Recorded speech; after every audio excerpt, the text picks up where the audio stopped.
सीधे आपको लेकर चलते हैं यूपी विधानसभा, जहां पर बजट सत्र पर चर्चा जारी है। इस दौरान मुख्यमंत्री योगी आदित्यनाथ क्या कुछ कह रहे हैं, आपको सुनवाते हैं। मैं धन्यवाद दूंगा अपने नेता प्रतिपक्ष माननीय माता प्रसाद पांडे जी को। उनकी सहजता, उनकी सरलता, उनकी विनम्रता सबको आकर्षित करती है और वे स्वस्थ रहें, दीर्घजीवी हों, शिवपाल जी का श्राप उन पर न लगे,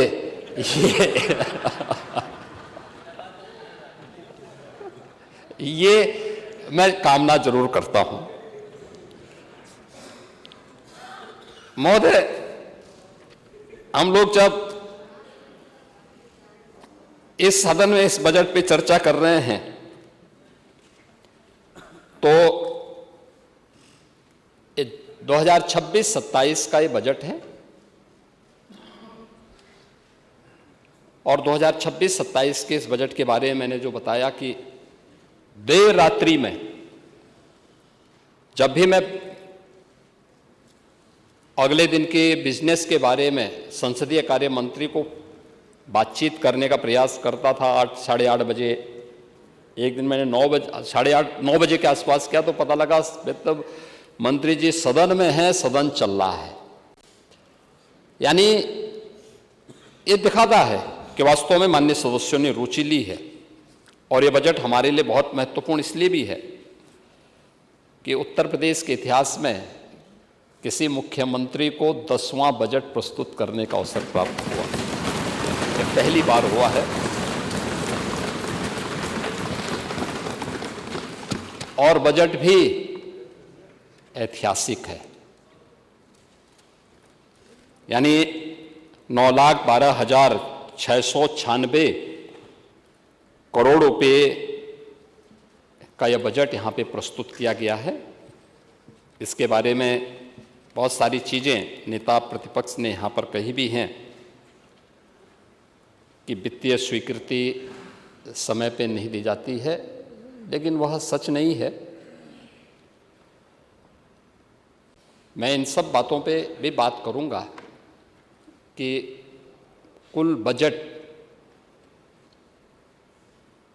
की कितनी स्वीकृतियां पहले की सरकारों में जारी होती थी और कितना हमारे सरकार के समय जारी हो रही हैं और कितना पैसा खर्च हो रहा है। सदन की कार्रवाई में जो अनुदान मांगों पर विभागों के जो विभिन्न विभागों के अनुदान मांगों पर चर्चा होती है, उसके पीछे का उद्देश्य भी होता है, एक गाइडलाइन होती है। और गाइडलाइन इस बात को लेकर होती है कि बजट पास होने के बाद 31 मार्च के बाद जब पहली अप्रैल से नया वित्तीय वर्ष प्रारंभ हो तो सभी संबंधित विभाग अपनी कार्य योजना बना करके, वर्ष भर की कार्य योजना बना करके उसको व्यवस्थित रूप से लागू करने का प्रयास प्रारंभ कर लें। अगर पहले से कार्य योजना बनी होगी तो उसकी गाइडलाइन के ही अनुदान की मांगों पे चर्चा होती है कि अनुदान की मांगों को हमारा क्रम क्या होगा, किस किस मद में कितना पैसा जाना है और उस पैसे को खर्च करने की हमारी प्रक्रिया क्या होगी। उसके पीछे का उद्देश्य ये है और उस उद्देश्य की पूर्ति करने के लिए ही वहाँ पे सभी विभागों का नहीं, लेकिन कुछ विभागों का लिया गया। और मुझे प्रसन्नता है कि यहाँ पे कल मेरे 4 सहयोगियों ने अपने विभागों के अनुदान मांगों पर विस्तार से अपनी कार्य योजना को सदन के सामने प्रस्तुत किया और अन्य सभी विभाग उसी प्रकार की कार्य योजना को यहाँ पे प्रस्तुत करेंगे। ये महत्वपूर्ण है। आपने जो बातें यहाँ पर कही, मैं देख करके आश्चर्य कर रहा था और मुझे लगता था कि नेता प्रतिपक्ष उम्र के हिसाब से आंकड़ों में घालमेल नहीं करेंगे। एक बार तो उन्होंने ऐसा प्रयास किया था कि कभी कभी संगत का प्रभाव होता है, तो मुझे लगा कि ऐसा लगता है कि चच्चों का प्रभाव भी आप पे आ गया है।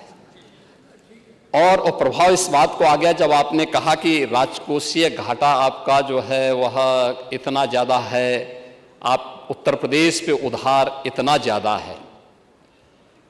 मुझे लगता है कि वह सच नहीं था। तो वित्त मंत्री जी ने तत्काल अपने प्रतिक्रिया वहाँ पर व्यक्त कर दी और उन्होंने इस बात को कहा कि नहीं, ऐसा नहीं है।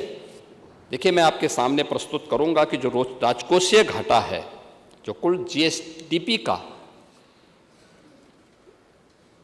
हमारे पास कितना यानी हम कुल कितना घाटा हमारे पास है, उसके बारे में अगर आप देखेंगे तो 16-17 जब प्रदेश में समाजवादी पार्टी की सरकार थी तब इसका प्रतिशत था 4.39%।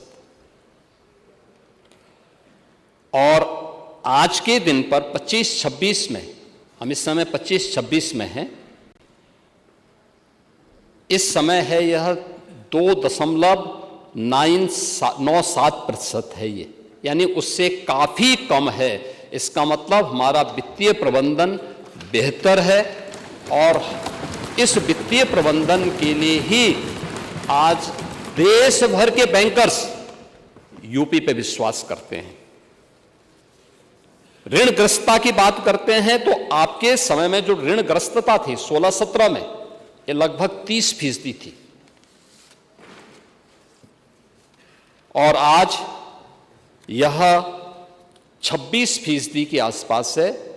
हम इसको कम किए हैं और इस वित्तीय वर्ष के अंत तक हम लोगों ने 26-27 में, यानी 27 का जो वित्तीय वर्ष समाप्त होगा वहां तक हम उसको 23% तक पहुंचाने का 30% से कम करते हुए, यानी हमने लगातार उत्तर प्रदेश पे जो ऋण था उसको हम कम कर रहे हैं। हाँ, ये तो स्वाभाविक रूप से वॉल्यूम बढ़ेगा तो उसके दायरे बढ़ेंगे, लेकिन जितनी हमारी आय है उसका व्यय में संतुलन बनाए रखने का काम इस दौरान सरकार ने यहां पर किया है। और प्रति व्यक्ति आय को भी अगर देखा जाए तो प्रति व्यक्ति आय इस वित्तीय वर्ष के अंत में, यानी 24-25 के अंत में जो गत वित्तीय वर्ष संपन्न हुआ है, उसमें उत्तर प्रदेश की जो प्रति व्यक्ति आय थी 16-17 में जब हम लोग आए, यानी जब हम आपकी सरकार थी तब यह लगभग 43,000 के आसपास थी।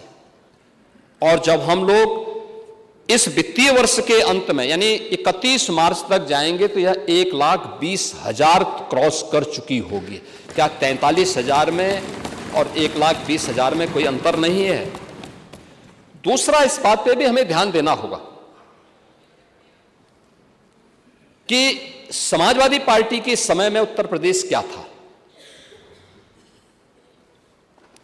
पांडे जी, आप तो पुराने समाजवादी हैं और मैंने इसीलिए कहा कि आप स्वस्थ रहें, क्योंकि आप समाजवादी आंदोलन के जो सबसे वरिष्ठ पिलर हैं और अंतिम वो पीढ़ी है जिसने समाजवादी आंदोलन के अनुसार जीवन जीने का प्रयास किया है, जो जेपी चाहते थे, जो लोहिया चाहते थे। हां, आपके पीछे शिवपाल जी जैसे कुछ लठैत भी थे जो उसके अनुसार जीने का प्रयास करते थे, लेकिन आप लोगों ने उसके अनुरूप संघर्ष किया। लेकिन आने वाली पीढ़ी ने प्रदेश का क्या हाल किया, क्या स्थिति थी उत्तर प्रदेश की। और हम इस बात को कहते हैं, पिछली बार भी जब उत्तर प्रदेश ने विकसित भारत, विकसित उत्तर प्रदेश के मुद्दे पे चर्चा की, और अध्यक्ष जी, मैं तो आपसे अनुरोध करूंगा कि अगर समय मिलता है तो हम लोगों को ये चर्चा करने वाला उत्तर प्रदेश देश का पहला राज्य है जिसने आदरणीय प्रधानमंत्री जी के विजन को प्रभावी ढंग से इस सदन के माध्यम से चर्चा के विकसित भारत के लक्ष्यों को प्राप्त करने की दिशा में हमारे क्या कर्तव्य होने चाहिए, क्या दायित्व होने चाहिए। भारत विकसित होगा तब जब राज्य विकसित होंगे, और राज्य विकसित तब होंगे जब जनपद विकसित होगा, और जनपद विकसित तब होगा जब गांव और नगर की इकाई हमारी विकसित होगी, आत्मनिर्भर होगी। और उस पर लगातार 27-28 घंटे तक इस सदन में चर्चा हुई। तब भी हम लोगों ने इस बात को कहा था क्या स्थिति थी तब उत्तर प्रदेश की? यानी 16-17 में उत्तर प्रदेश की जो स्थिति थी, उत्तर प्रदेश देश के अंदर सबसे यानी बड़े राज्यों में अगर आप देखें तो बॉटम 3 राज्यों में आता था। जो सबसे नीचे के राज्यों में उत्तर प्रदेश की गिनती होती थी और बीमारू राज्य उत्तर प्रदेश हो गया था। परसेप्शन खराब था। देश भर में आपको जाने का अवसर प्राप्त होता था तो लोग किस निगाह से देखते थे उत्तर प्रदेश को, आपसे ज्यादा कोई छुपा हुआ नहीं है। लेकिन इन 8, साढ़े 8, 9 वर्षों के दौरान उत्तर प्रदेश के अंदर जो परिवर्तन आया है, बॉटम 3 से टॉप 3 राज्यों में उत्तर प्रदेश को पहुंचाने का काम इसी डबल इंजन सरकार ने किया है। टॉप 3 राज्यों में 13 लाख करोड़ रुपए की उत्तर प्रदेश की जीएसडीपी को पहुंचा करके हम 36 लाख करोड़ तक पहुंचा रहे हैं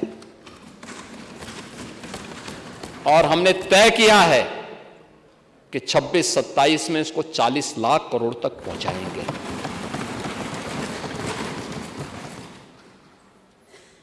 परसेप्शन चेंज हुआ है।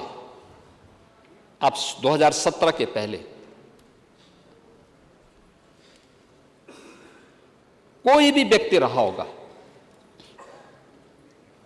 कोई भी व्यक्ति रहा होगा तो उत्तर प्रदेश का कोई भी नौजवान था, कोई भी नागरिक था, किसी भी तबके का, कोई व्यापारी हो, उद्यमी हो, कोई भी रहा हो, वो देश के अंदर जाता था, उसके बारे में अच्छी धारणा नहीं होती थी। लोग शक की निगाहों से देखते थे। और आप लोगों ने तो कुछ जनपदों को ऐसा बना दिया था कि उस जनपद के नाम पर लोग होटल में कमरे नहीं देते थे, धर्मशालाओं में रहने की व्यवस्था नहीं करने देते थे, नहीं रहने देते थे। लेकिन आज मैं कह सकता हूं कि हमारे उत्तर प्रदेश का नागरिक देश के अंदर और दुनिया के अंदर कहीं जाता है तो दुनिया गौरव से चेहरा, सामने वाले का चेहरा चमकता है। अच्छा, उत्तर प्रदेश से ये परसेप्शन, ये जो परिवर्तन आया है, ये सरकार की नीतियों के कारण, स्पष्ट नीति और शुद्ध नियत के नाते ये परिवर्तन देखने को मिला है। और इसी परिवर्तन का परिणाम है कि हम लोगों ने उत्तर प्रदेश को आज देश के अंदर टॉप 3 राज्यों के अंदर पहुंचाया है। और मैंने इसलिए कहा आप स्वस्थ रहें, क्योंकि उत्तर प्रदेश जब $1 ट्रिलियन की इकोनॉमी बनेगा तब देश का टॉप की अर्थव्यवस्था उत्तर प्रदेश होगा। इस दृष्टि से हम लोग इस बजट को इस माननीय सदन में प्रस्तुत किए हैं। और इस माननीय सदन में प्रस्तुत करते हुए मुझे ये अत्यंत, यहाँ पर इस पूरी चर्चा में भाग लेने के लिए जिन माननीय सदस्यों ने यहाँ पे भाग लिया है, उन सभी ने बहुत अच्छे सुझाव भी इस मामले में दिए हैं। आपने कुछ चीजें कहीं कि वास्तव में कहां से पैसा आएगा। जो 9,12,000 करोड़ रुपए का आपने बजट प्रस्तुत कर दिया है, आपके पास पैसा कहां से आएगा, आपने टारगेट ही रखा है। बड़ा लक्ष्य रखा जाता है, कोई बड़ा कार्य करने के लिए, बड़े लक्ष्य की पूर्ति के लिए उस प्रकार का परिश्रम किया जाता है। मुझे याद है हम लोगों को जब 2017 में किसानों के कर्ज को माफ करना था, लघु और सीमांत किसानों के, पैसा कहां से आएगा, ये चर्चा थी। बैंकर्स के पास जाते थे, परसेप्शन खराब था, कोई कर्ज देने को तैयार नहीं था।